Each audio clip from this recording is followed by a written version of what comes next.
Voici maintenant un appel à la vigilance. Entre le 1er juin et le 2 juillet, plus de 400 noyades ont été recensées en France, dont 109 mortelles.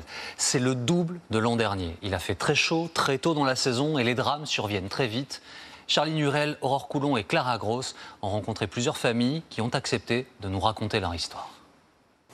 La douleur pour Lisa de revenir sur les lieux, là où sa grande sœur Priscilla, 25 ans, s'est noyée il y a 12 jours. Ça s'est passé de ce côté de la digue, donc il n'y a pas le courant qui tombe.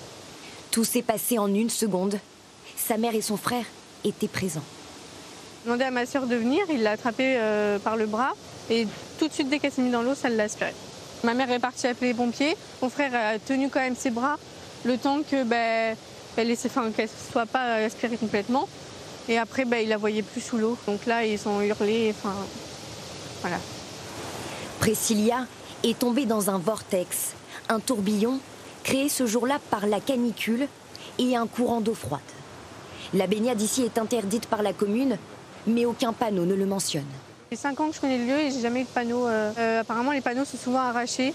Et il y a beaucoup de gens qui s'y baignent, même des enfants plus petits de 10 ans, plus petits même. Au mois de juin, il y a eu 109 décès par noyade. Le chiffre inquiète car c'est 58% de plus que l'an dernier à la même date. 43 se sont produites dans des rivières, 33 dans la mer, 17 dans les plans d'eau, 15 dans des piscines.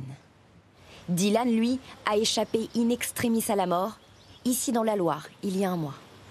En fait, le courant, même s'il était très léger, il a réussi à m'emporter un petit peu. Et en fait, j'ai paniqué total et j'ai essayé de remonter à la surface et tout pendant au moins 5 bonnes minutes. Et je pensais vraiment que j'allais couler parce que j'avais plus de force dans les bras. Et j'avais avalé beaucoup d'eau et puis je m'étais rendu à la raison. Je me suis dit, bon, ça sert à rien, maintenant c'est fini, plus de force dans les bras. Je commence à perdre conscience, j'hallucine, c'est fini pour moi, quoi.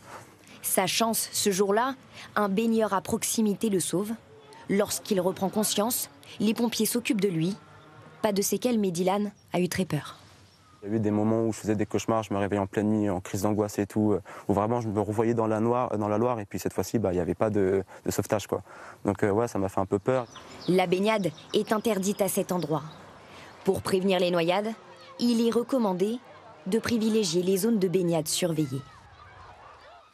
Les secouristes insistent sur la nécessité d'apprendre à nager aux enfants le plus tôt possible. À l'entrée en 6e, plus d'un tiers d'entre eux ne savent pas nager. Des initiations, des cours ont lieu un peu partout, près de chez vous et même sur votre lieu de vacances. Reportage dans l'Hérault et dans le Gard, Lisa Ducazo et Manon Scarzelzo. Les gorges de l'Hérault, idéales pour profiter de l'été, mais pas sans danger. L'année dernière, c'est ici qu'une personne s'est noyée. Au niveau de la bouée, vous avez pas mal de profondeur. Il faut faire attention à vos enfants. Les sauveteurs redoublent donc de vigilance et alertent les nombreux parents. On prend les précautions, donc les précautions c'est des petits brassards, présence de papa à côté. Il ne maîtrise pas encore bien la nage, on reste vigilant. À partir du moment où il y a de l'eau, de toute façon il faut faire attention. Je quitte jamais mes enfants des yeux. Dans ces cours d'eau, le risque de noyade est le plus important. Pourtant, certains ne perçoivent pas le danger. Ça descend tranquillement et comparé à la mer, il n'y a pas de courant qui emmène au large. En surveillant nos enfants, on voit d'autres enfants qui ont quand même des comportements à risque et les parents qui ne sont pas forcément les yeux dessus. Donc bon, sans vouloir, on surveille un peu tout le monde.